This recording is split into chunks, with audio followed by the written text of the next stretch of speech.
Hachem. Donc, on va reprendre là où on s'est arrêté à la parashat, l'Agdama de parashat Shemot dans le Ben Ishraï.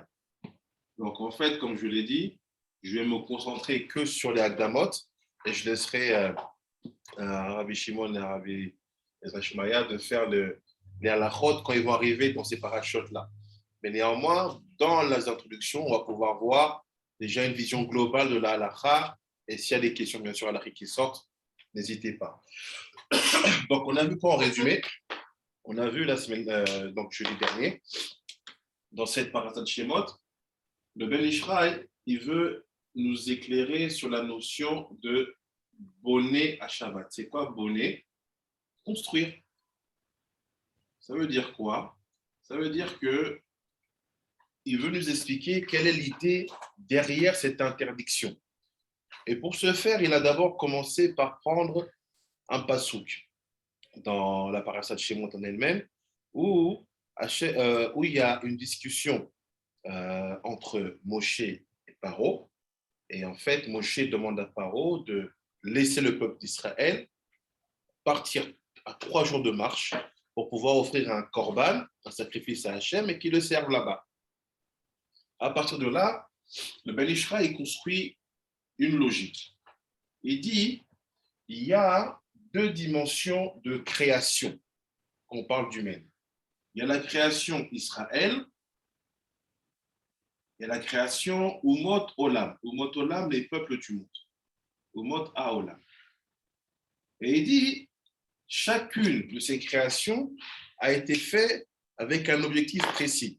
Ça veut dire qu'il doit avoir, on va dire, on attend de lui une participation, un investissement précis dans le vivre ensemble.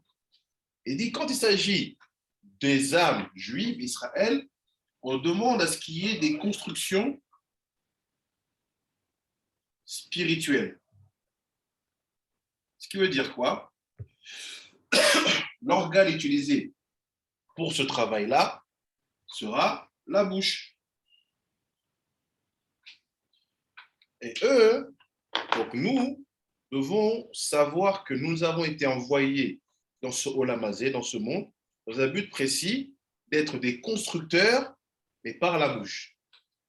Et par contre, les peuples du monde ont été envoyés pour faire des constructions manuelles.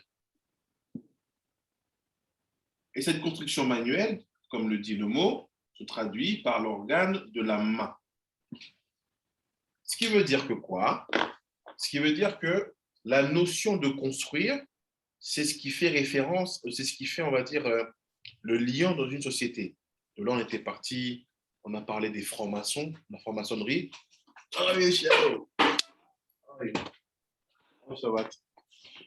On a parlé des francs-maçonneries, et notamment du fait qu'eux-mêmes se prénomment les frères constructeurs. Les constructeurs de quoi on a développé. Qu'est-ce qu'on a compris? On a compris qu'en fait, les choses sont claires et tracées. Et que des fois, il y a des mélanges. Mais avant de parler de mélange, restons dans l'histoire de Moshe et Pharaon. Qu'est-ce qui se passe entre Moshe et Pharaon? Moshe vient réclamer des choses à Pharaon. Pharaon lui dit, écoute, ce que tu me demandes, ça ne tient pas. Parce que le peuple dont tu parles, il s'agit du Erev Rav. Il dit, ce Erev Rav-là, comme on l'a vu, il est à moi. Il n'est pas à toi. Toi et tes descendants et les enfants de Yaakov, je n'ai pas de souci. Vous voulez partir? Partez. Ça, c'est dans Parashat Shemot de Sharab Sukim. Alors, il explique que la demande de Moshe, si elle n'avait porté que sur les Bnei Yaakov, Zera Yaakov, il n'y aurait pas eu de problème. Il les aurait laissés partir. Mais à partir du moment où il s'attaque à un conglomérat de peuples, une agglomération de nations, de plusieurs endroits, Pharaon, il dit non, ce n'est pas à toi. Pourquoi? Parce qu'on a vu un passouk où justement, Yosef est dit clairement à Paro, si je ne me trompe pas, c'est Bereshit 47 là-bas, il dit, regarde, j'ai acquis toutes les terres d'Égypte, toutes les maisons, toutes les nourritures et toutes les âmes, et elles sont à toi. Donc à partir de ce moment-là, Pharaon il dit, mais de quoi tu me parles? Tu veux sortir qui? Eux, ils ne sont pas à toi, de un. Et de deux, il lui dit, regarde, je ne vois écrit nulle part ce que tu me dis là, la dualité. Et là-bas, Ben Israël explique qu'il fait oui, en effet, la Torah n'avait pas encore été donnée. Donc, on n'avait pas une preuve globale, une preuve d'ensemble. On pouvait dire, regarde, c'est clairement que le juif doit travailler avec la bouche. Il y avait bien sûr les traditions qui passaient de famille en famille, mais il n'y avait aucune preuve. Donc, Pharaon lui dira pour deux raisons, je vais te demander de me laisser tranquille. La première, c'est que eux, ils sont à moi. Ce n'est pas à toi. De un. Et de deux, c'est écrit nulle part ce que tu me dis. Donc là, Hachem, il lui dit, regarde, va, parle-lui, parce qu'à partir de maintenant, c'est la traçabilité qui sera faite. Donc, qu'est-ce qui va faire que cette situation va exister? C'est la Torah. Une fois que la Torah va être donnée, à ce moment-là, la ligne, elle est claire.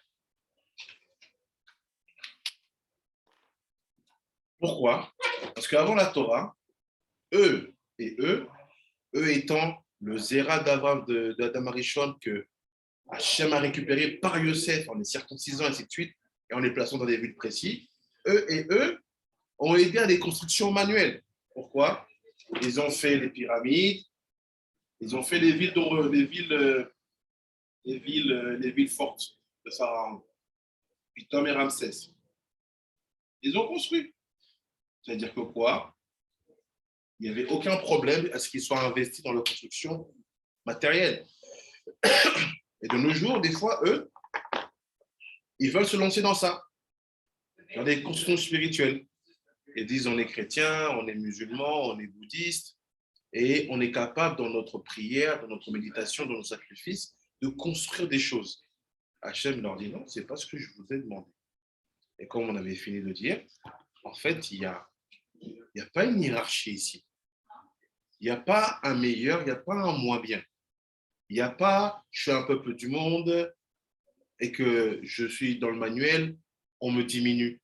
Ou que je suis dans un Israël, je suis dans la bouche, je suis au-dessus. Il n'y a pas de moins bien, il n'y a pas de supérieur. C'est des rôles différents. Maintenant, qu'est-ce qui justifie? Shalom, shalom, Amadou. Bonjour. Shalom, shalom. On vient juste de commencer, t'inquiète pas. Donc, il dit, c'est quoi maintenant qui fait qu'il n'y a pas un jeu d'hierarchie entre nous, les Juifs, et les peuples du monde? Parce que même s'il est dit qu'Israël, sa construction doit être dans la bouche, et que les peuples du monde, la construction doit être dans la main, en quoi on sait que ce n'est pas une diminution ou une moquerie ou une hiérarchisation entre les peuples juifs et les peuples du monde? C'est simple. Parce qu'on sait, selon la Torah qu'on étudie, Al-Pisod, il n'y a aucune différence entre la main et la bouche. Vous le savez, n'est-ce pas? Si, Rav. Comment, Rabbi Yehuda, tu peux m'expliquer comment on sait qu'il n'y a aucune différence entre la main et la bouche? Si je peux expliquer de cette façon, on avait vu qu'en réalité, l'homme, il a trois niveaux. Il y a le dibour, il y a d'abord la Merkava, il y a le dibour, et puis il y a le travail de la main. C'est-à-dire que on avait dit les croix comme ça, ils sont liés, que lorsqu'un homme, il pense, il dit ce qu'il pense, et puis il travaille. Et quand tu as expliqué la dernière fois, si j'ai bien compris, tu avais expliqué que Israël, en réalité, c'est la construction spirituelle, comme tu as dit, c'est-à-dire un juif ne doit pas travailler et que le juif, en réalité, il doit s'accompagner comme ça les Umot ou Lamot parce qu'ils sont, le juif, il est appelé Or Hagoïm. Fais plus simple. Là, tu es par exemple quelque chose qui est plus compliqué. Fais plus simple. Quelle est la preuve qu'il n'y a aucune différence entre la main, qui est l'organe principal des Homotolam, des peuples du monde, comme on a vu, Esaü, est marqué qu'il a la main. Mais Ishmaël, on voit qu'il y a toujours la main, et que l'organe du peuple juif, c'est la bouche. Donc, ma question, c'est comment tu justifies le fait qu'il n'y ait aucune différence entre la main et la bouche?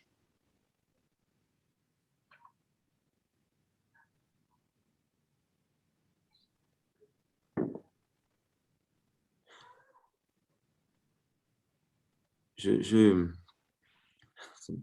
crois que c'est lié comme ça je crois que c'est lié comme ça au chiffre 5. au chiffre 5, c'est-à-dire la main, elle a 5 doigts. Et au niveau de la bouche, on avait parlé comme ça de... Je vais essayer, Rabi, peut-être je peux me tromper.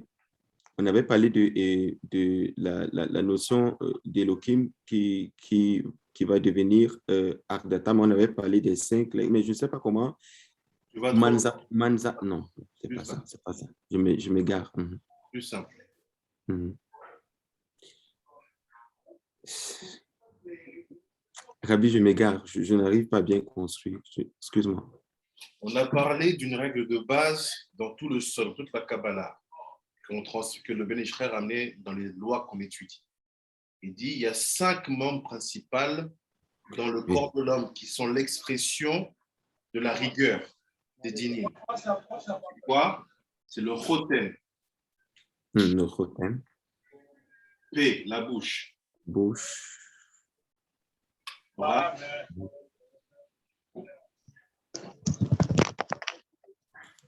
Yad, la main. Et les doigts.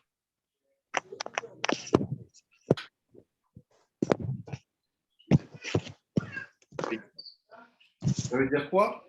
Ces éléments-là qu'on vient de voir, tous, ils sont un tout. Ils représentent les 5 gvurot qu'on appelle Mansapa, voilà, man, ça passe. les lettres finales. Le Harakadosh, il dit, sache que tout est dans tout. Dans la dimension du chotem, j'ai déjà 5 dimensions. J'ai le chotem du chotem, le pied du chotem, le bras du chotem, la main du chotem, le doigt du chotem. Vous avez compris? Ah ouais, frère. Ah ouais. Dans le... Hey!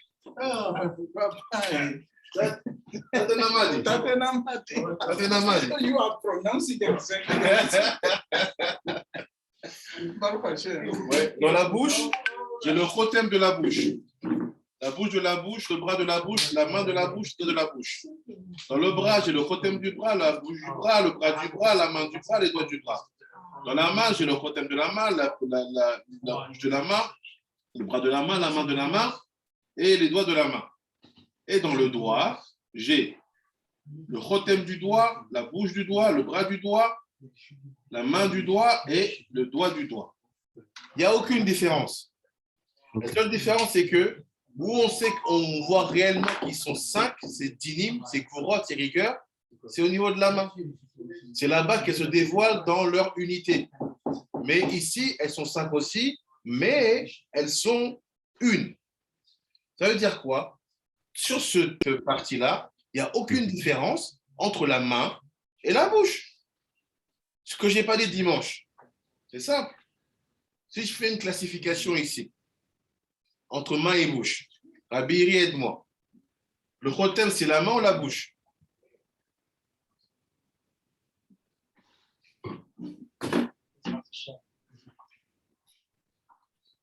Rabiri, aide-moi. Le chotem, c'est la main ou la bouche?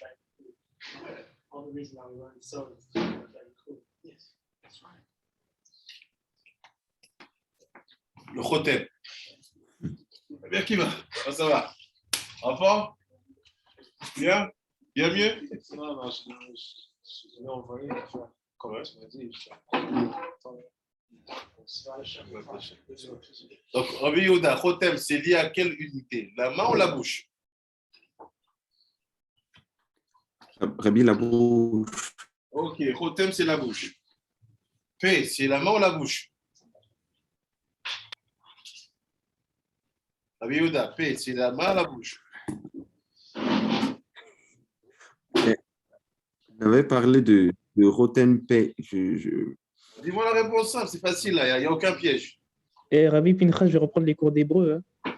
Hein. P, P, c'est la bouche. Donc P, c'est la main ou la bouche? La bouche, Ok. la bouche, Le bras, c'est relié à la main ou à la bouche? à la main, Merci. La main la main, et les doigts? la main. Ok. Je te donne un secret. Qu'est-ce qu'ils disent les sages? Ils te disent en fait que là, c'est la division entre Evel, Abel et Caïn. Caïn. Donc, Umotolam, Am Israël. Vous avez compris? Donc, l'organe d'Israël, c'est la bouche et le chotem. Le chotem, c'est ici. Ça et ça. L'organe des Umotolam, c'est la main. Voilà, là, on s'est arrêté parce que ces 5 organes-là montrent qu'il n'y a aucune différence entre la main et la bouche. Même si je vais faire Evel et Caïn, mais en fait, c'est la même chose. C'est juste qu'un est situé au niveau de la tête et un au niveau du corps. Il n'y a aucune hiérarchisation. N'est-ce pas? Si, quand même. Ok, maintenant on reprend. Première photo, là où il y a le point bleu, et on continue ce qu'on a commencé. Il dit Afal pish behemet en rabim bama'ala'a שנבראו לעבוד של בניין הרוחני, כתוב, Amzo yatsarti li. Et la TI, donc il dit, on comprend, même si on comprend clairement que au début, le peuple juif n'a été fait que pour des constructions spirituelles. C'est-à-dire qu'un juif n'a rien à faire dans une ambition démesurée pour le manuel, ou plutôt pour la matérialité de ce monde. Plus un juif se perd, selon ce qui est dit ici, plus on va le retrouver dans un appétit exagéré pour la matérialité. C'est pour ça que vous verrez, les vrais sages, ceux à qui on confie les clés et la survie de notre peuple, vous ne les verrez pas dans les mondanités cachées. Parce qu'ils ne sont pas attirés par ce côté mondain. Il dit, ça on l'apprend d'où? Parce que dans Ishaïa, savoir que ce peuple-là, je ne le suis acquis pour des constructions spirituelles. Ah, Ata, je vais partager l'écran, peut-être pour ceux qui le texte.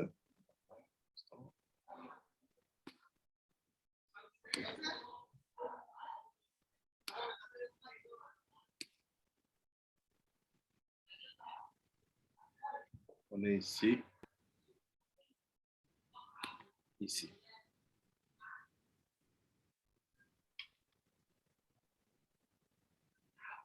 Ici, Ata. Il dit, Ata, Ba'asher ou Sham, Hem Amaret, Shelo Nitna Lahem Torah, Sheba'a, Ya'asu Binyan Arukani, Ayoni, Berat, Shem, Sham, Amaret, Yesh Lahem, Asher Raoui Lahem, Ama'a Lagashmi, ou Binyan à Romari. Donc, qu'est-ce qu'il explique ici? Il dit en fait, tant qu'on n'avait pas reçu la Torah, il était impossible de justifier que quelqu'un puisse faire des constructions spirituelles. Ce qui sous-entend là, c'est que la construction spirituelle ne peut se faire sans la Torah. On a vu quoi dimanche dernier? On a vu que peu importe la religion que vous allez prendre, vous prenez les chrétiens, vous prenez les musulmans, l'histoire commence toujours avec un juif. On voit que les musulmans, la première dictée de Mahomet, c'est un juif qui a dicté le Coran. On connaît même le code qu'il a mis dedans pour qu'on sache que ce n'est pas un livre fait pour les juifs. Tu prends les chrétiens, qu'est-ce qui se passe là-bas? On te dit que leur Jésus, c'est un juif. Donc on voit bien que si la notion de construire de la spiritualité ou de la mystique ou de la vie invisible ne peut se faire sans ce qu'on appelle la Torah de Moshe. La Torah de Moshe, de Moïse. Donc il dit, mais maintenant le problème il est où? Au moment où le peuple est esclave en Égypte, il n'y a pas encore la Torah qui est donnée. Donc on n'a aucune preuve, aucun cachet, aucun tampon qui peut réellement justifier qu'un homme puisse dire un jour, moi je ne suis pas fait pour la besogne, je suis manuel, je suis fait pour le travail rouhani, spirituel. Après, il dit, c'est le cas du Amaharet. Ils sont bloqués. Et Pharaon, il rajoute à Moshe, et puis en plus de ça, les gens que tu essaies de me prendre, ils s'appellent Amaharet. Ils s'appellent le peuple de la terre. Excuse-moi, la terre, ce n'est pas ce qu'il y a de plus élevé. Donc, ça ne parle pas, la terre, tu ne te connectes pas à la terre avec la bouche. Tu te connectes à la terre avec la main. Donc, troisième argumentaire, laisse-moi tranquille, toi, prends ton Dieu et ton peuple, va-t'en. Mais laisse-moi cet agglomérat, ce supplément de peuple qu'on appelle Amaharet. Après, il dit, אשר ראוי להם עמל הגשמי, שהוא בניין החומרי, והר תשביתון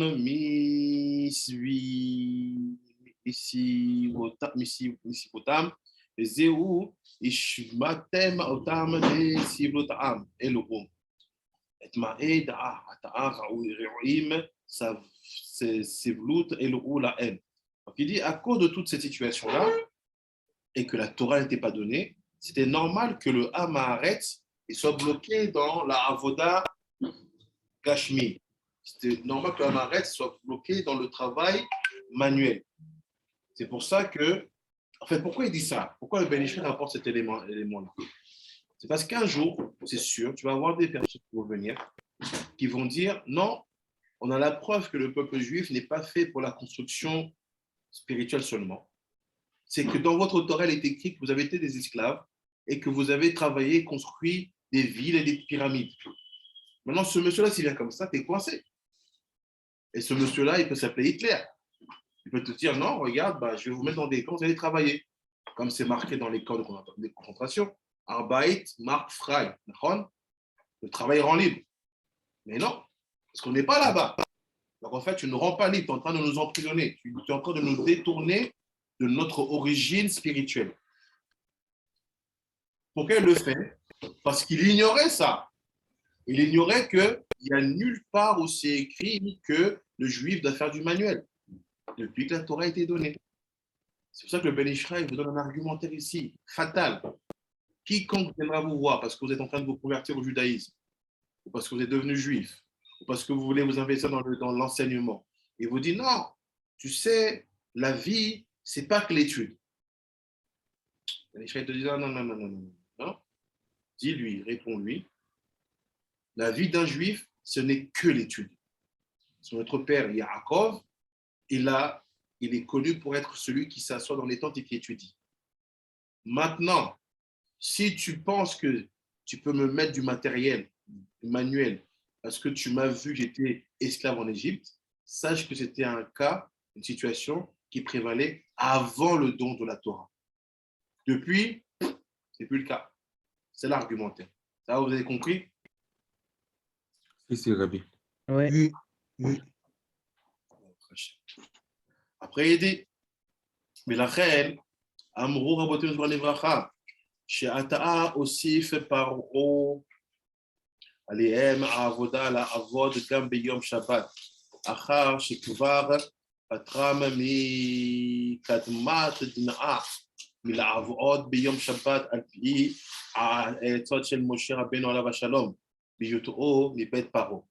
Donc il dit maintenant, quelle peut être la réaction de ceux qui vont vouloir t'amener dans un travail manuel? Il dit, regarde, au début, Pharaon lui-même, Paro, il a accepté l'idée qu'il fallait un jour de repos.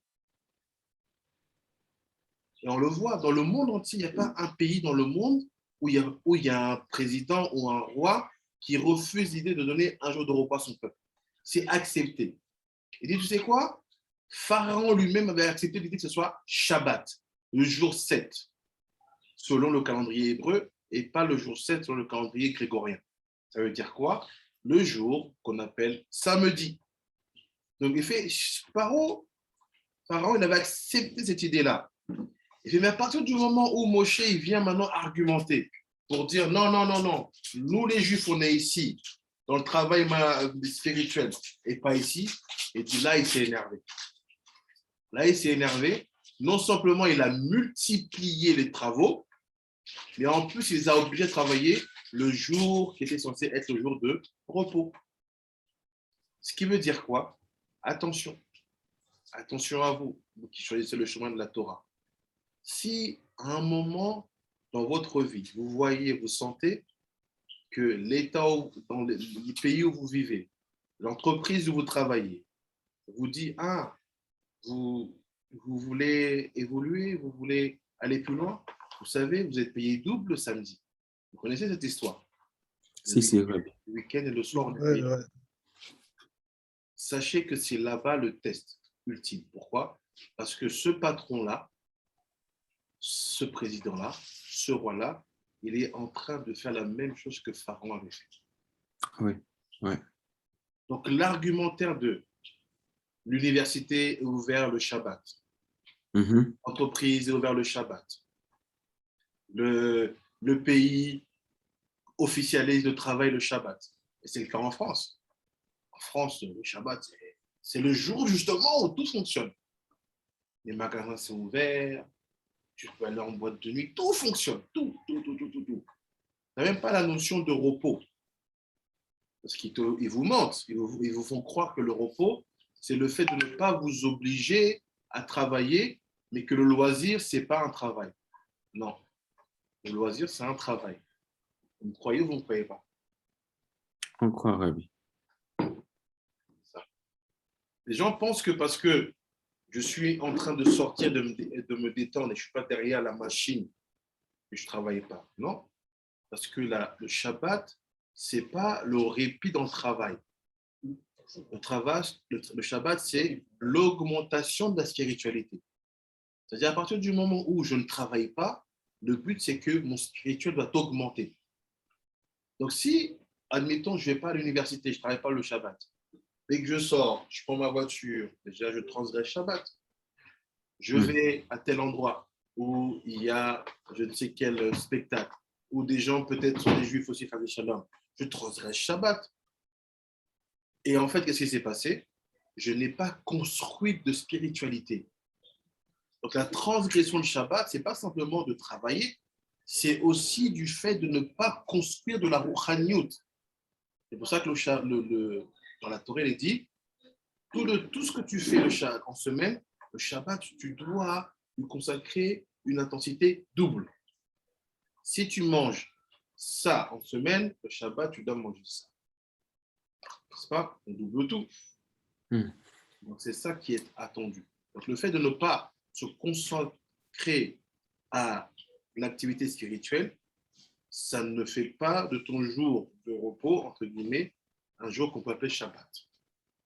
Okay?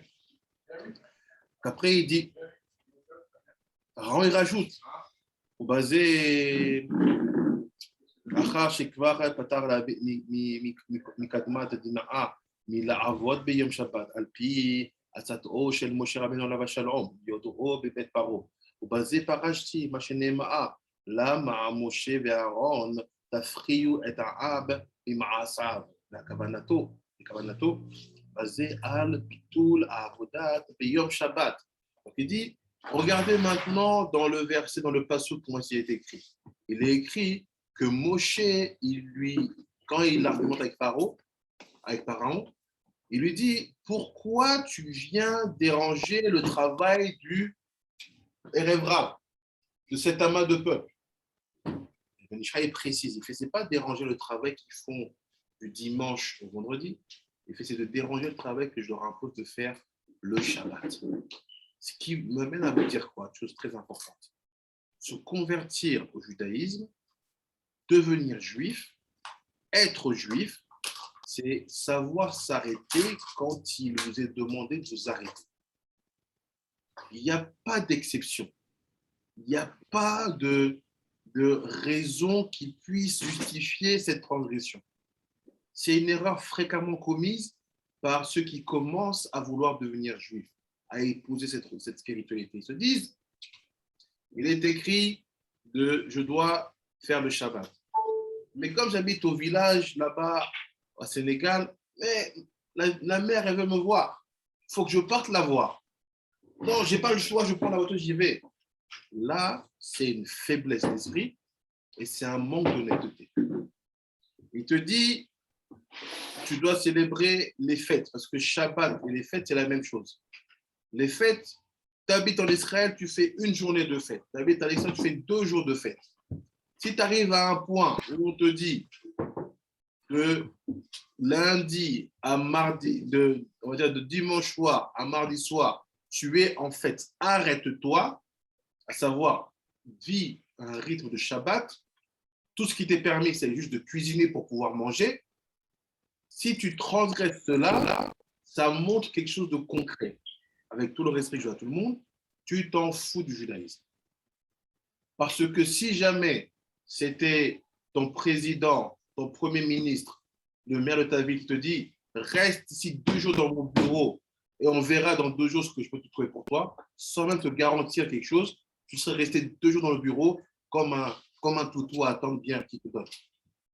Mais là, parce qu'on te fait confiance, tu trouves des raisons. Tu dis non, c'était le rush, il fallait quoi? Quel sérieux tu montres? Quand tu fais ça, qu'est-ce que tu fais?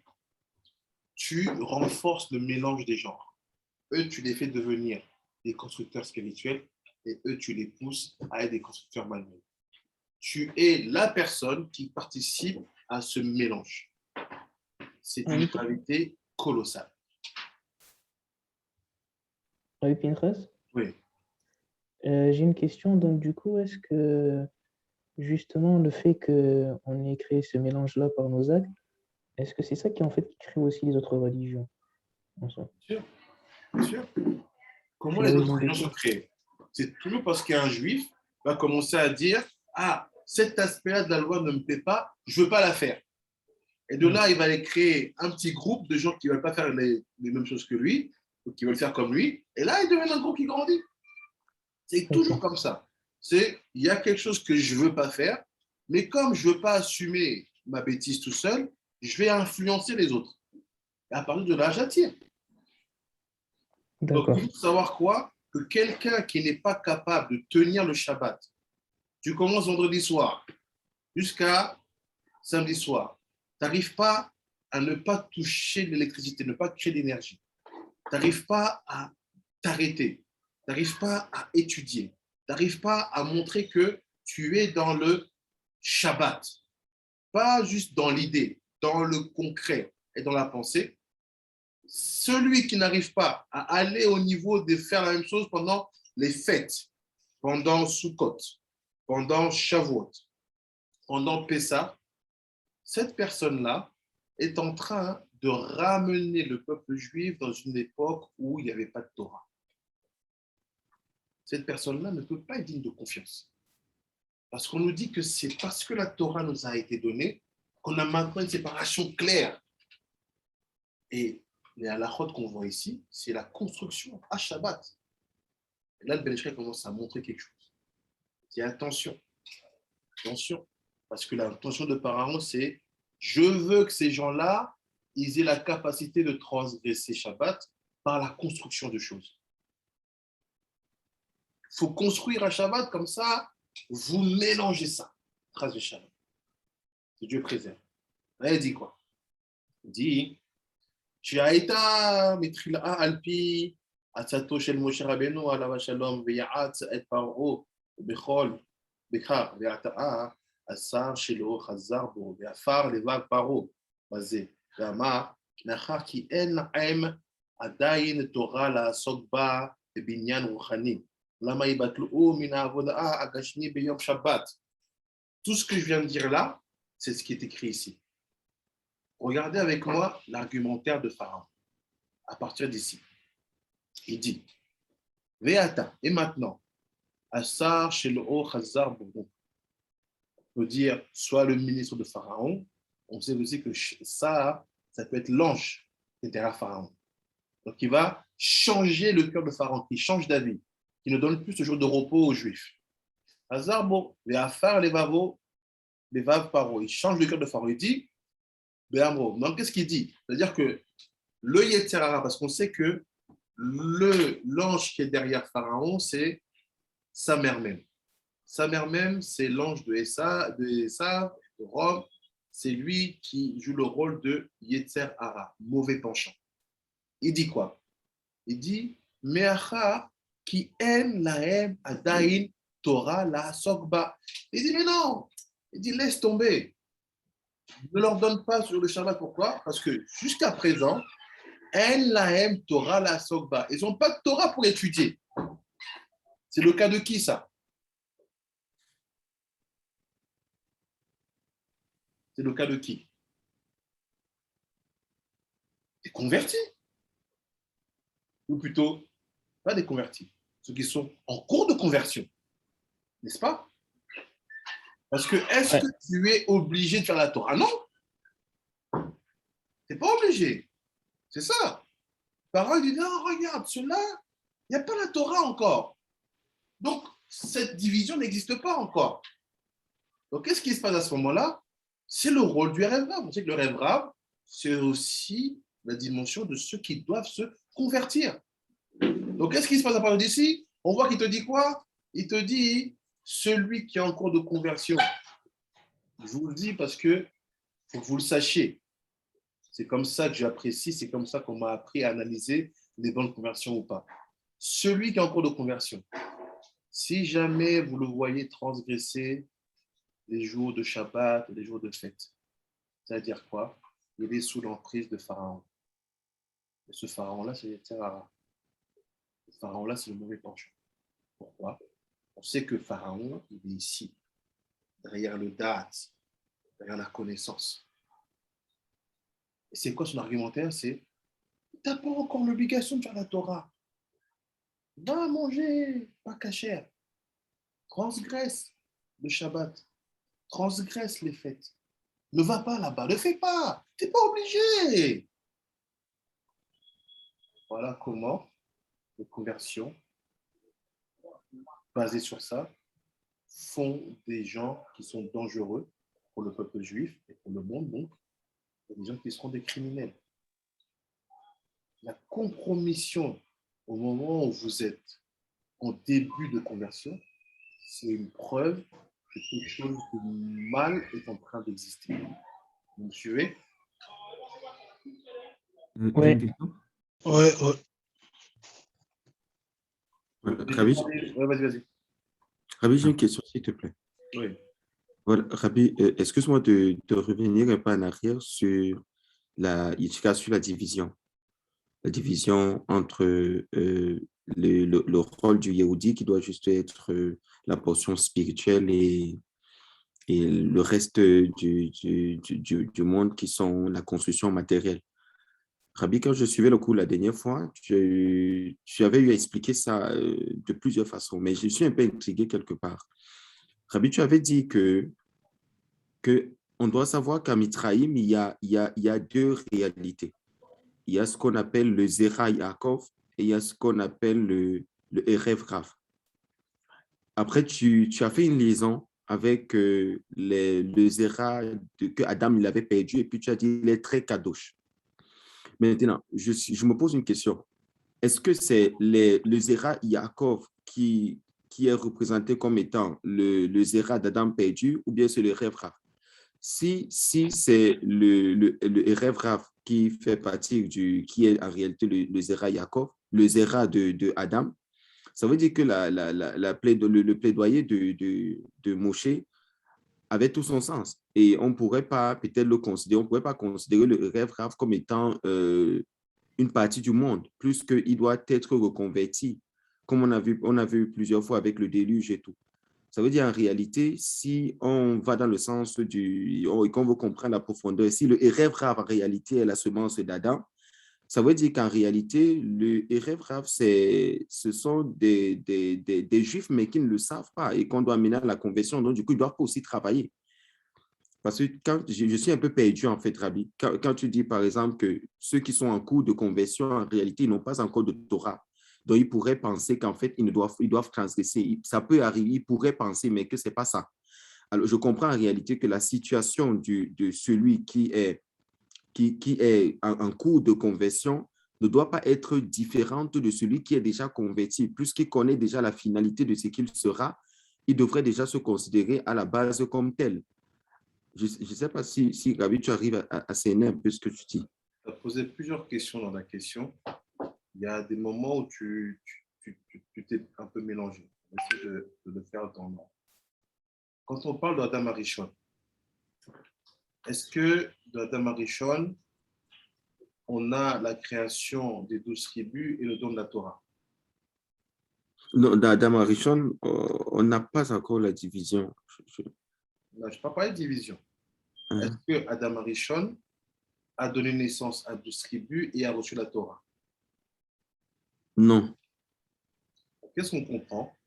C'est que le Zera, la semence d'Adam Arishon, aussi kadosh qu'elle soit, elle n'est pas issue de l'endroit qu'on appelle unité.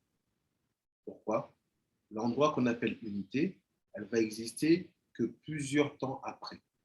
Quand ça va passer par Adam Rishon, Noach, Abraham, Yitzhak et Yaakov, qui va donner naissance à les 12 tribus. Ce qui veut dire en fait que tu as deux chemins. Le zéra de Adam Arishon, sa semence qui a été, on va dire, utilisée à bon escient. Elle est passée dans Noach, Abraham, Yitzhak et Yaakov pour devenir 12 tribus. La partie qui a été mal utilisée, la semence perdue, est passée dans la clipa, n'est-ce pas? Mhm. Donc tu vois bien que le Zera Yaakov, c'est la partie tov de ce qui est sorti de Adam. OK. Ça, c'est réglé. Mhm. Maintenant, ce qui a été perdu, le Zera Levatala, Mhm. il est prévu de le récupérer. Différentes tentatives sont faites. Mhm. Yosef les récupère. Où? En Égypte. Mhm. Maintenant, il leur dit quoi? Il leur dit, on va vous reconnecter. Mhm. Mais Yosef ne veut pas les reconnecter encore. Pourquoi? Pourquoi il ne veut pas les reconnecter?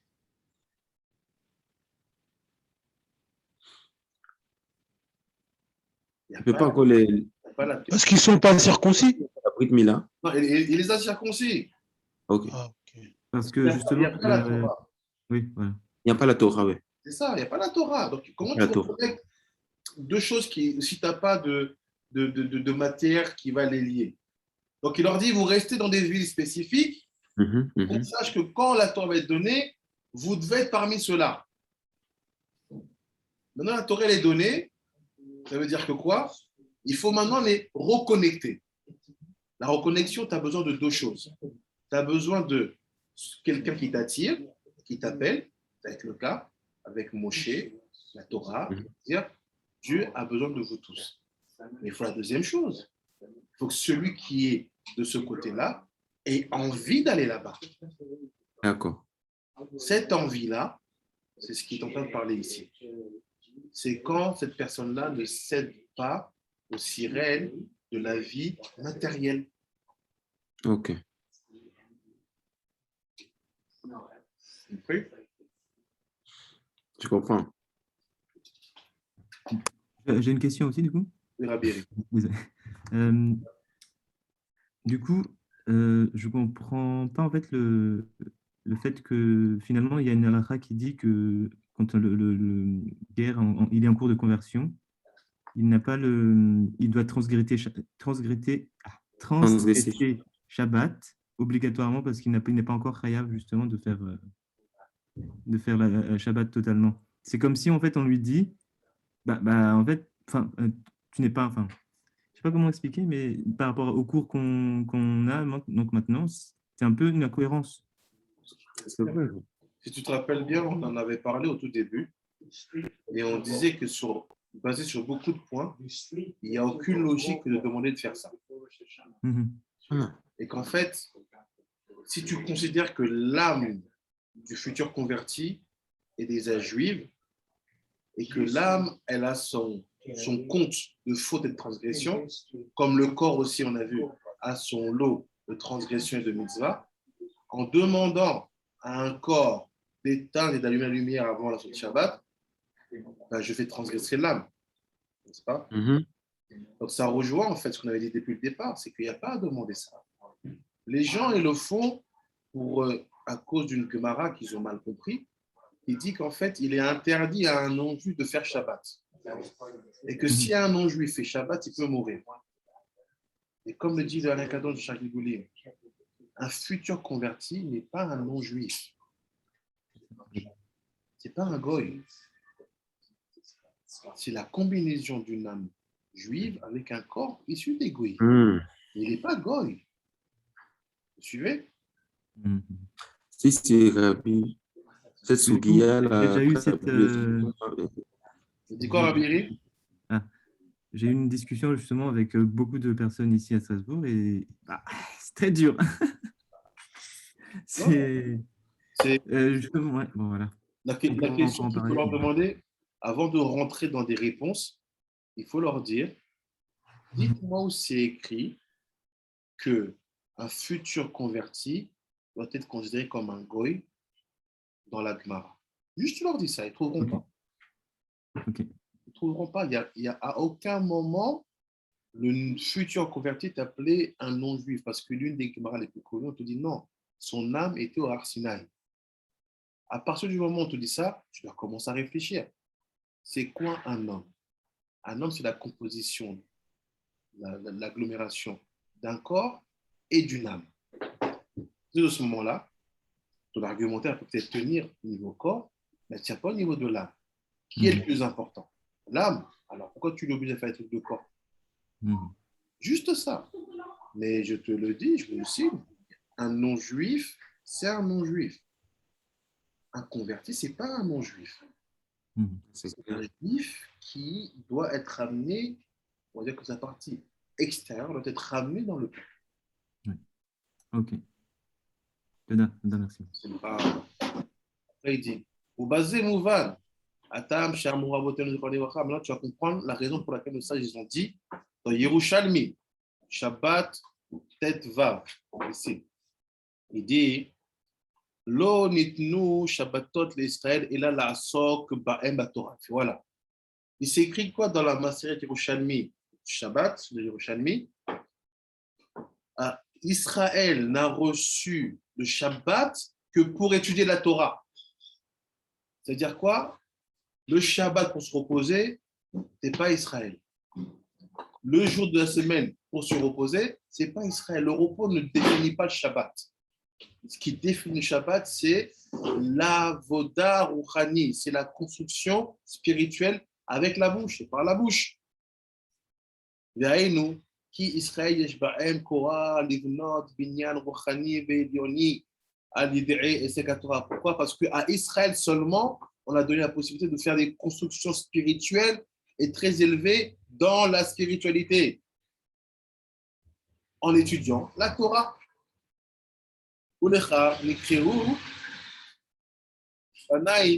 C'est pour ça que ça s'appelle les constructeurs. Ça veut dire quoi? Un juif qui n'étudie pas le Shabbat, c'est pas ce que tu fais. Chotem. Oui, mais quelle fonction? C'est ce qui permet de sentir. Ça fait monter l'odeur dans le nez. La partie extérieure du nez. Oui. C'est-à-dire ça, La ça, main, c'est la même chose. c'est l'instrument qui donne la possibilité de faire deux choses. Étudier et travailler. Non, travailler seulement. Travailler. Ça, c'est les trucs. Et quand nous utilisons ça, En parlant, quand tu parles, ça bouge. Après, il dit, Naïnou, qui, ça j'ai déjà vu, une fois, mais comment Shamro, Chachamim Zolemara, et Masel Brachot, il y a le Passouk de Ishaïa, et quand Banaïr, les Mouda Hashem, et Rav Shalom la Banaïr, les Abinyan, Shebonaïm, Otro, Adede, et Sekatora. Il dit tout le psukim, les versets qu'on lit à la fin de Shabbat, avant aller au Shabbat, où on dit que les Juifs sont ceux qui sont là pour construire en étudiant la halakha, la Torah. Il dit on parle de construction spirituelle. Et où Naase Bechelek Olamaba. Et fait ces constructions-là, c'est dans le monde à venir. Donc votre étude à Shabbat, elle est essentielle. Parce qu'après la mort, vous allez vivre quoi? Vous allez vivre la vie que vous avez construite ici. Donc celui qui est dans le niveau en cours de conversion et qui transgresse, qu'est-ce qu'il construit? Parce que tu ne sais même pas si Hachem te laissera finir ta conversion. À la limite, en étant dans le processus de conversion, construis bien. Après, il dit, והבניין שבונים אותו עד ידי התורה הוא נעשה בחלק עולם הבא, ולכן בשבת שהוא מעין עולם הבא, כמו שאמרו חכמים לברכה, צריך להרבות בו בהישג התורה. Et donc, comme on sait que le Shabbat, c'est un jour qui porte en lui des essences du monde à venir. C'est ça qu'il faut construire là-bas. Donc, c'est quoi construire là-bas? Et étudier, utiliser la bouche, le chotem. Parce qu'à ce moment-là, tout ce que tu construis Shabbat te donne une réussite, une capacité de réussite dans le quotidien. Parce que le Shabbat va nourrir les jours de la semaine, comme on le sait. Rabbi Pinchas, Oui. excuse-moi, je te coupe. C'est par rapport à ce que tu disais sur la construction, justement le fait de construire son lamaba. Tu te souviens, en plus, c'est encore plus marquant pour les convertis ou ceux qui sont en processus de conversion, parce qu'on sait que pendant le processus de conversion, ils passent leur guéhinnom aussi. Et en fait, si tu le fais transgresser, en fait, l'âme juive qui construit justement, parce que lui, il vivra son lamaba déjà ici. Donc, si tu le fais construire ça comme ça, c'est qu'en fait, si tu le fais transgresser, ça veut dire que ce sera un transgresseur après. D'accord, c'est exactement ça. Quelqu'un qui est en cours de conversion, c'est les souffrances qu'il va traverser pour la conversion, confirme bien qu'il est au Guéhinam. Donc en fait, en respectant le Shabbat, c'est là que tu te construis ton Lamaba qui sera ta conversion. Donc les gens, comme tu le dis, ne comprennent pas du tout. Le fait de vouloir se convertir, ce n'est pas se donner un passeport pour avoir 1 an ou 2 ans pour devenir juif. C'est se dire que dès le premier jour, tu dois te considérer comme juif. Et le dernier jour où tu passeras dans les eaux du mikvé, c'est juste pour le faire officialiser devant tout le monde, à témoin. D'abord, il faut vivre cette vie intérieurement. Après, il dit, ah, ils ont dit les Mekoubalim chez les titres. Des galout, des gadol a pour elle, Anaasee, Mersek Torah, Beyom Shabbat, Elef Famin, le terme Min Anaasee, Mersek Torah, Aliyemi Achon. Les ils ont dit quoi? Il dit la spiritualité que tu fais en construisant les choses à Shabbat, en étudiant Shabbat, elle est 1000 fois supérieure à la spiritualité et aux constructions que tu peux faire en un jour normal de semaine. Tu peux faire 1000 fois mieux et qu'est-ce que tu fais? Tu transgresses. Tu ne te donnes pas l'opportunité de faire les choses comme il faut. C'est là toute la gravité. Après, il dit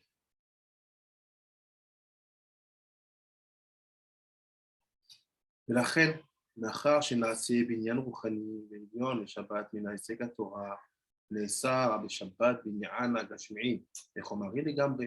Et c'est pour ça, étant donné que le Shabbat a été donné, fait, pour que tu y construises là-bas des structures spirituelles, c'est pour ça que c'est interdit de faire des travaux manuels. Pas le Shabbat.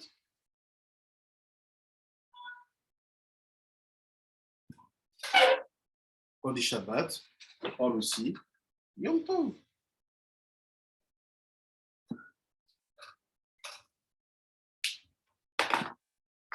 Vous avez compris?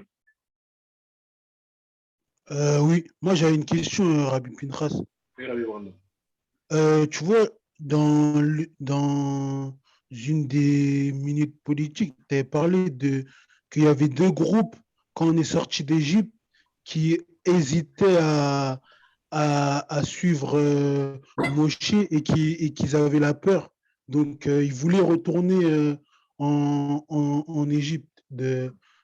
Est-ce que, du coup, par rapport au fait qu'en gros, ils sont retournés, c'est comme s'ils sont retournés à la besogne manuelle, donc quelque part, est-ce que c'est comme s'ils sont restés liés à Pharaon?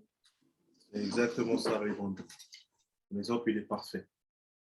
C'est-à-dire que désirer repartir en Égypte, la symbolique, l'explication, ça peut être quelqu'un qui aujourd'hui refuse de passer de la besogne manuelle à la besogne spirituelle.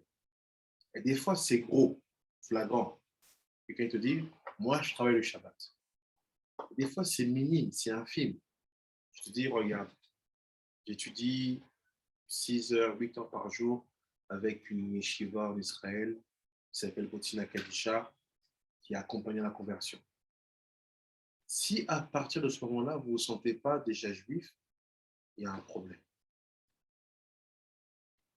Si vous ne vous sentez pas juif et que le Shabbat et le Yom Tov, vous êtes encore en train de faire des choses, comme a dit Rabbi Brandon, d'Égyptiens.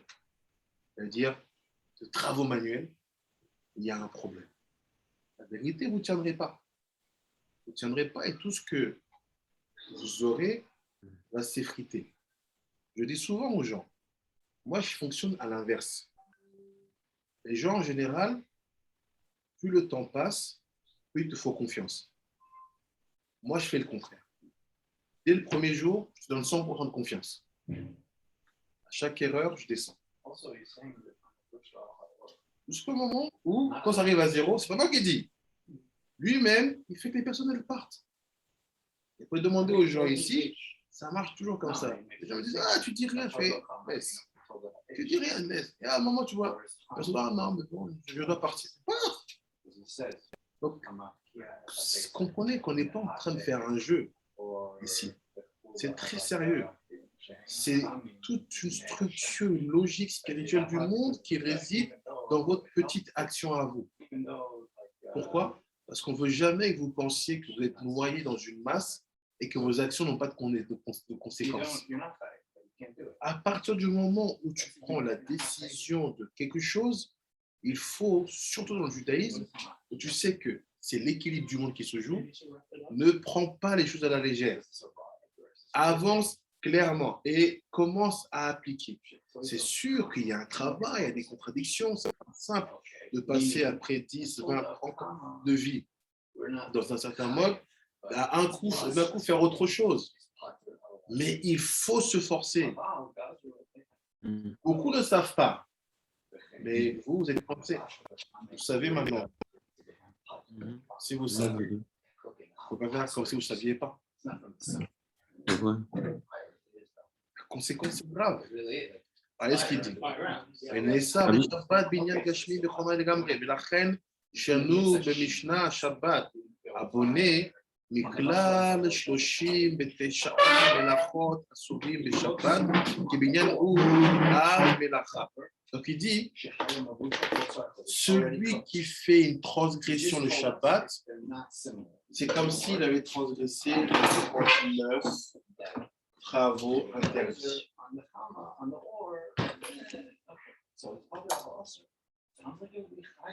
On sait qu'il y a 39 travaux interdits le Shabbat.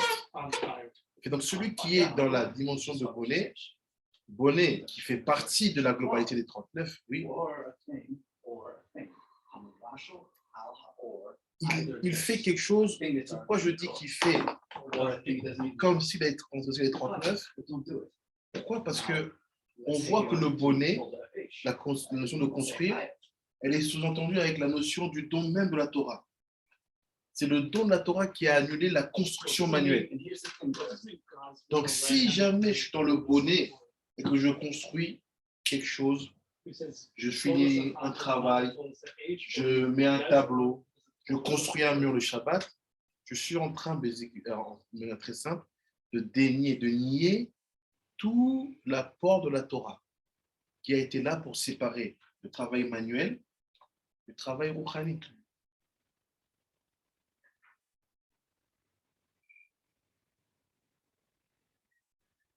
Rabbi Yehuda. Ah oui? Oui. Une question. Mhm. Alors, lorsque on respecte la tefila et toutes les fêtes, ce qu'on construit, c'est en réalité ce qu'on vivra après lorsqu'on va quitter ce monde, c'est-à-dire dans l'Amaba. Ça veut dire quoi? Si quelqu'un il n'a pas étudié à Shabbat, il n'a pas fait Shabbat comme il faut. Donc, Shabbat n'est pas juste un simple repos. Et si quelqu'un ne respecte pas les fêtes comme il se doit, en réalité, si Hasvé Shalom, il n'est plus, en fait, je ne vois plus la place qu'il peut avoir au Lamaba. Ça veut dire il va Hasvé Shalom au Geinom. C'est-à-dire que si quelqu'un ne fait pas Shabbat, il ne respecte pas les fêtes, il n'a rien construit. Donc, pour moi, j'ai l'impression, je ne sais pas si je me trompe, est-ce que ça signifie Geinom? Oui, ça signifie même bien que Geinom. Parce qu'il n'a pas de la D'accord. Geinom, c'est le vestibule de la Mapa. Mais le truc, c'est que ce n'est pas simplement ça. C'est que Ok. tu te rends compte que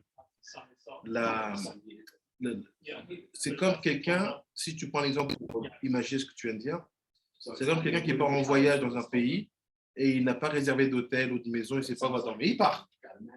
Ah, d'accord. Mais tu vas dormir où? Tu vas manger où? Tu vas Normalement, un voyage, il y a besoin d'organisation. C'est la même chose. La vie après la mort, après 120 ans des Hachem, c'est un voyage. On voit tous les jours là. Les gens ils prennent des billets par internet. Mais quand tu fais un voyage, tu fais quoi? Tu mets de l'argent de côté pour avoir de quoi fonctionner ton place. Mhm. Tu loues une maison, Airbnb. Tu sais combien de temps tu restes, tu pars, tu t'organises. Et ça, c'est pour te dire que cette attitude est exactement la même par rapport à la Torah. Le voyage dans le monde à venir, c'est le voyage le plus long, le plus inconnu du monde. On te donne une clé facile. L'étude de la Torah, particulièrement le Shabbat, c'est comme arranger, préparer son voyage depuis le billet d'avion, le visa, le logement, la nourriture et les commodités sur place. Vous comprenez maintenant que toutes les halachot que vous allez voir D'accord, Rabbi. par rapport à Bonnet, c'est ça, c'est bien ça. On ne construit pas le Shabbat.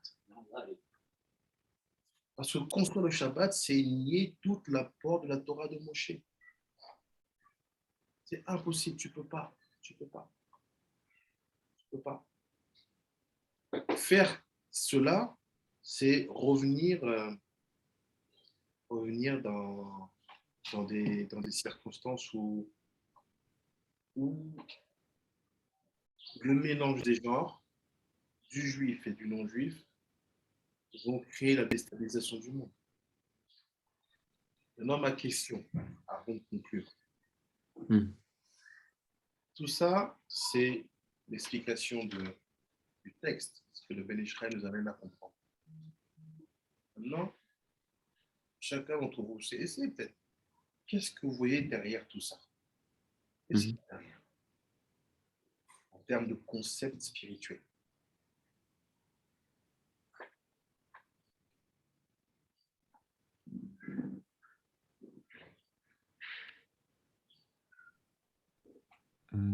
J'ai une question juste avant.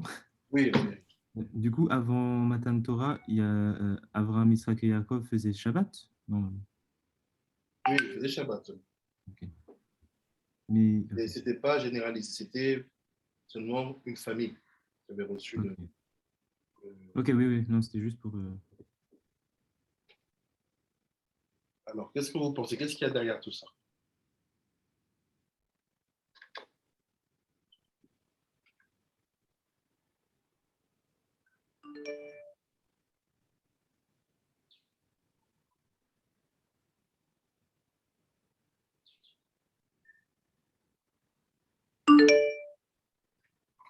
Aucune idée? Vous avez aucune idée?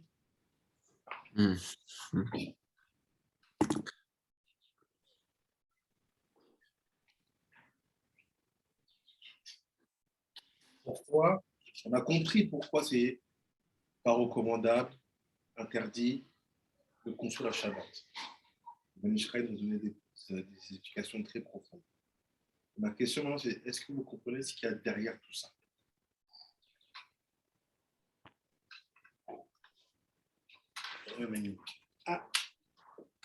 Et la distinction, d'abord, premièrement, pour faire une distinction claire entre le corps et la âme. D'accord. Et à partir de ça, on fait une distinction entre le travail et le sabbat. D'accord. Après, quand tu fais une distinction entre le sabbat, une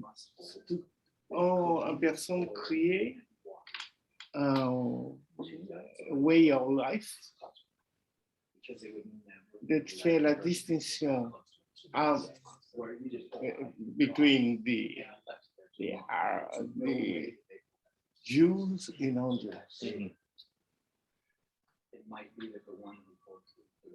Et, et quand on fait la distinction entre les deux bases, qui est la Torah spirituelle et le manuel qui c'est le travail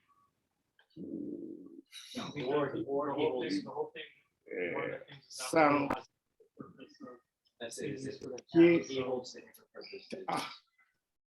is out of the way of the creation. But we still don't know what the concept behind, what is hidden behind all of this structure. C'est toujours pas c'est quoi qui est caché derrière. Pourquoi il dit tout ça? Est-ce que Il y a aussi à l'avant une distinction très claire entre le monde terrestre et le monde à venir. Je suis d'accord. On va dire, je mélange le monde terrestre et le monde spirituel. Ok. Je fais que les non-juifs vont utiliser la bouche et les juifs vont utiliser la main. Et là le problème. Il se manque quelque chose qui gêne. Et là le problème. J'ai mélangé. Ça, j'essaie de voir avec vous. Oui. Je mélange, il n'y a pas de problème. Je trace le shalom, je suis connu à Shabbat. Oui. Et où le problème? Mais on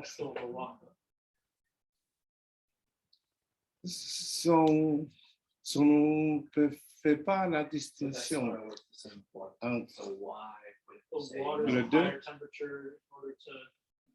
Tu ne peux pas arriver à une position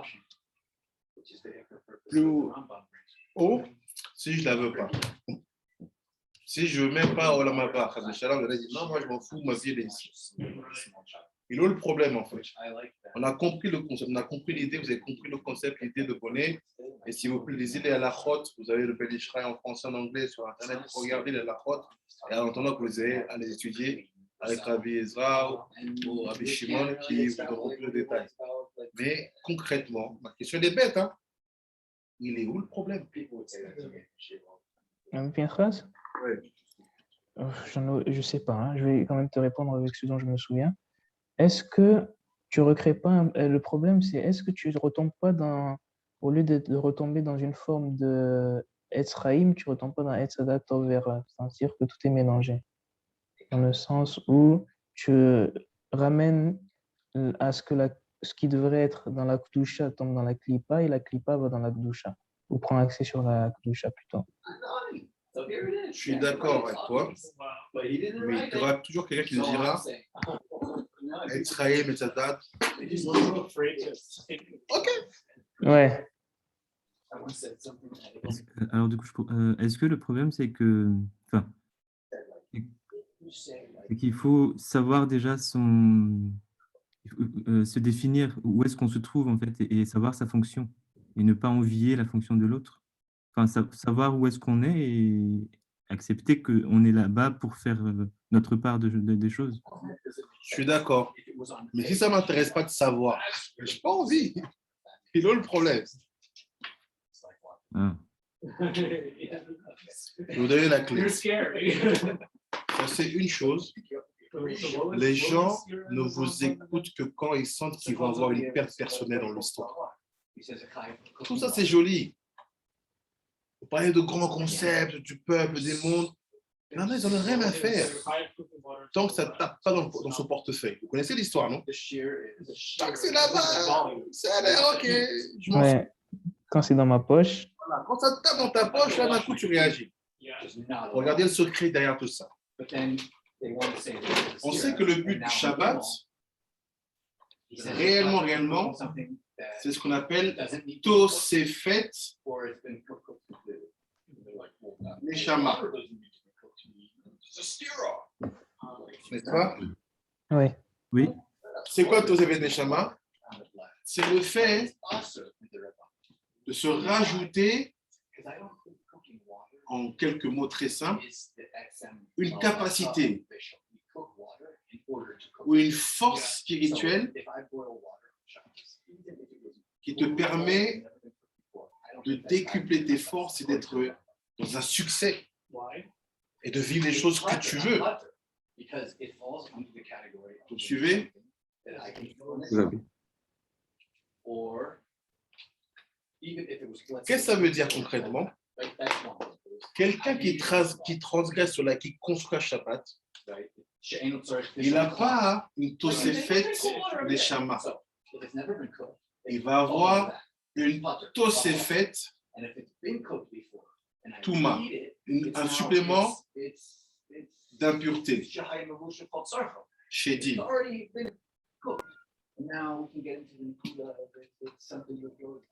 Ça veut dire quoi? Transgresser le Shabbat. Mais là, dans le cas où on est sur le cas de Bonnet, c'est en fait, tu te fais devenir toi-même un petit démon. Un démon. Parce que tu te nourris de choses qui ne sont pas les shamas. Tu deviens quelqu'un, on parle des juifs bien sûr, qui va accumuler des échecs, qui va être insupportable aux yeux de la société, qui va être insupportable pour toi, tu vas te sentir insupportable pour toi-même, un vrai petit démon. C'est quoi la construction spirituelle? C'est d'abord l'âme de la personne, son intelligence, sa réussite, sa progéniture, son bien-être. Tout ça, ça n'existe pas. Quand tu dis ça, tu as ton portefeuille. Parce que personne au monde ne veut être une source d'échec ou un exemple de l'échec de Shalom. Personne, vous ne trouvez personne qui a fait tout cela. D'où ça vient que les gens accumulent des échecs? C'est quoi les échecs? C'est manque de réussite matérielle.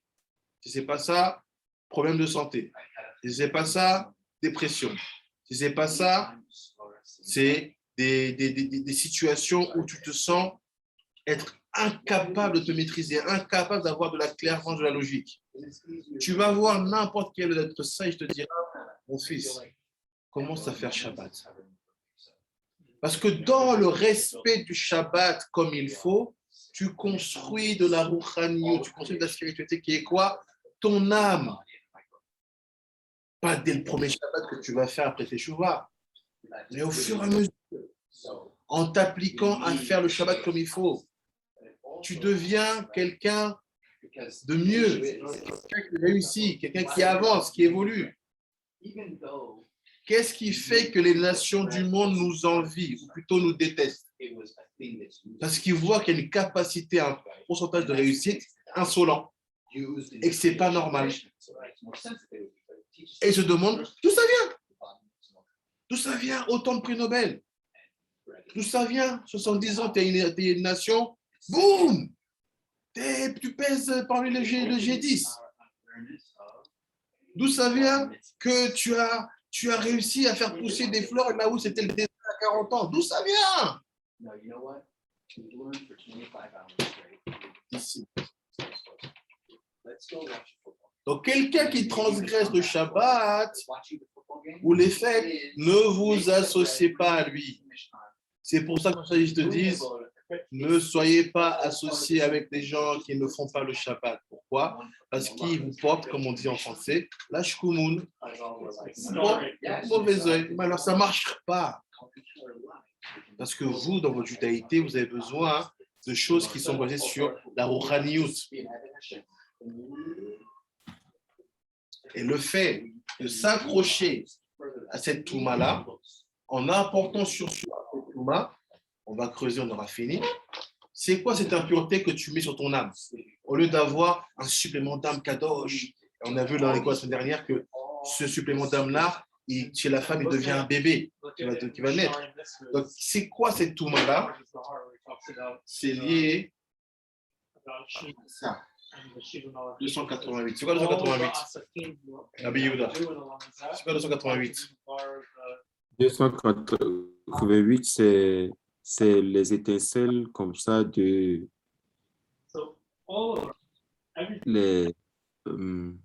le coup de non on a parlé du Koutnon. Or, les étincelles de sainteté, Plus simple. C'est quoi?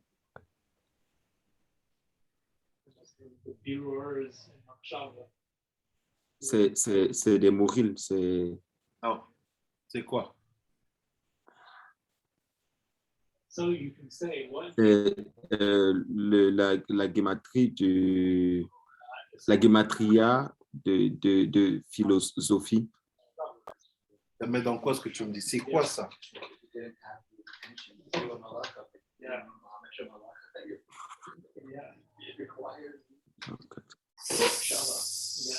Quelqu'un a une réponse? Mauvais esprit. Rabbi Pinchas, Oui. on n'avait pas vu au tout début que ça, c'était les C3, la brisure des C3, que ça avait fait 188 étincelles qui étaient tombées.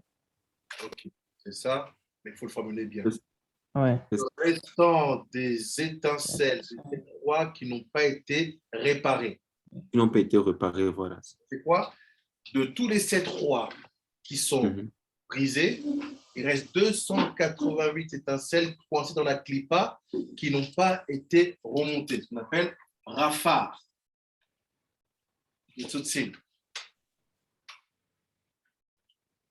Ce rafar, c'est lié à quelle sphira?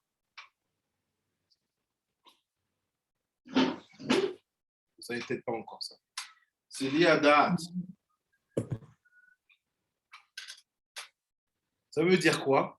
Si je transgresse Shabbat, Yom Tov, je suis bonné de Shabbat ou Yom Tov, c'est quoi la touma que je m'amène sur moi? C'est la touma qui va venir des rafars. Ce qui veut dire quoi? Je vous donne un secret. 7 rois x 7. Parce qu'il y a 7 rois dans les 7 rois, n'est-ce pas? Oui. Oui, 49. 49. On a dit quoi sur 49? C'est Cham et Makolel. Oui. Cham, c'est 48. N'est-ce pas? Oui. Et le collet? Vous savez, c'est quoi le secret? À quel âge Abraham a découvert comment il fallait servir Hachem?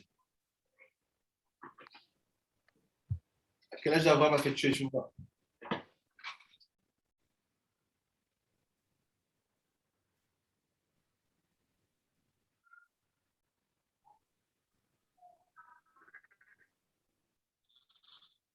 Et qui vous êtes perdu?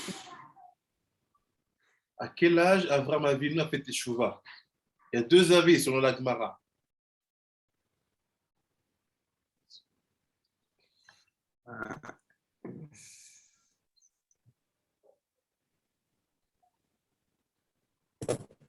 Ça dit Kim? Ah oui.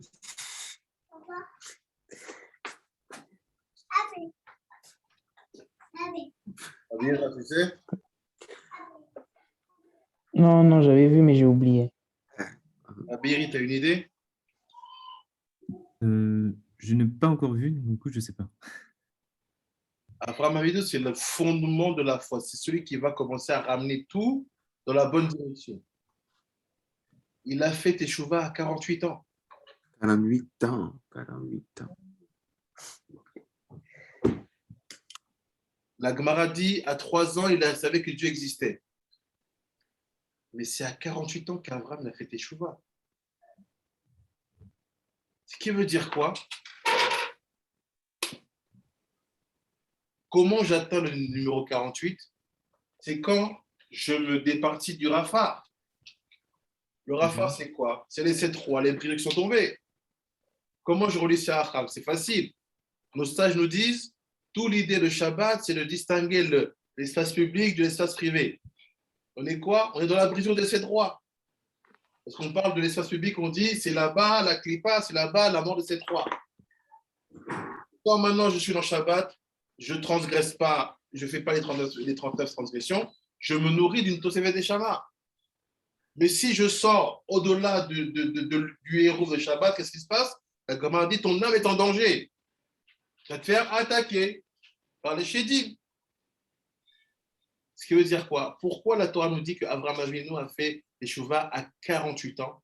C'est pour dire que la vraie Teshuvah, la vraie connexion à la Kedusha, la vraie manière de faire la Torah, celle qui te poussera à savoir que réellement le juif est là pour la Ochaniyut, pas pour la Gashmiyut, c'est que quand tu as fixé Cham. C'est quoi Cham? C'est les 7 rois. Vous avez compris? Et c'est Rabbi. Ouais. Oui. Et Abraham, il s'appelle le père de la Emouna, celui qui a reçu l'alliance. Quelle alliance? C'est très simple. Il lui dit quoi? Ger yeh zaracha be'eretz lo lahem. Ramban, il pose la question. Rashi aussi, il dit, pourquoi Hachem il a besoin de dire à Abraham que sa descendance sera esclave dans une terre qui ne sera pas la leur? De qui on parle là-bas? Du Erev Rav. Parce que Hachem veut lui dire, regarde, ton peuple à toi, ils ne seront jamais esclaves dans la terre, même une terre étrangère, ils serviront Dieu, ils seront protégés. Mais pour pas qu'on en vienne à dire que ton autre peuple, ceux qui doivent se convertir, le Erev Rav, ils ne sont pas de toi, je te dis deux aujourd'hui, ils sont à toi. Donc la notion du Erev Rav, elle est liée au quoi? 48. Parce que Abraham, quand il a connu son Dieu, il évolue. Et c'est ça qui permet de dire, ta descendance qui ne sera pas de toi, mais qui sera du Zéra d'Adam Arishon, qu'on va récupérer, eux, ils seront esclaves dans une terre qui n'est pas la leur. Et Ramban, il dit, pourquoi tu dis ça? Pour pas que tu crois qu'ils ne sont pas de toi. Ils sont de toi aussi. C'est ça qu'on appelle Ben Avraham, celui qui se convertit. Donc on revient où? Dans l'histoire de l'enquête de Ben Ishraï. Toute la dispute entre Pharaon et Moshe, c'est sur le Erev Rav. Pourquoi? Parce que malheureusement, la majeure partie du Erev Rav, il se colle au Rafar, il se colle à Yom Shedim. Ils transgressent Shabbat, ils veulent manger de la viande, ils font les disputes, ils font le veau d'or. Ça s'appelle quoi? Se colle au Rafar, les sociaux, Shedim. C'est quoi? Toujours faire le mauvais choix pour ne pas bien avancer. Vous voulez éviter ça? Faire les bons choix et bien avancer? Juste attention à ne pas transgresser Shabbat, Yom Tov, surtout dans la dimension de bonnet. Vous avez compris? Si, c'est Rabbi. Rabbi, Oui. Oui. j'ai une petite question. Rabbi, comment fait-on la différence entre les shedim, entre un shed et le dibouk? Aucune différence. C'est la même. Ok. On parle de la même entité. Le shed, il est aussi d'abouk, il est aussi collé à toi. C'est juste un nom différent qu'on utilise pour peut-être parler d'une manière d'exister qui peut être différente. Peut-être le dibouk qui va plus le voir entre deux comportements différents de la personne. Et le shed, ça peut être invisible, il peut vivre en toi des années sans qu'on s'en rende compte. Oh.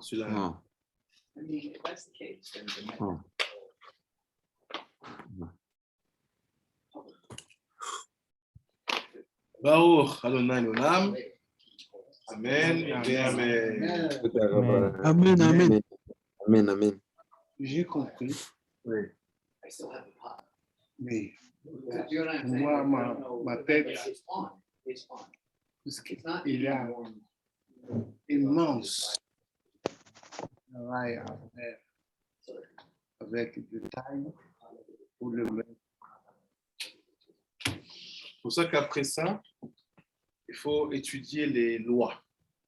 Donc, dans le Ben Ishraï in English, tu as, Oui, just go in Parashat Shemot and read all the laws. And you will see the connection between what we just have seen now and how we apply it. Merci. Ça va, Tadiq?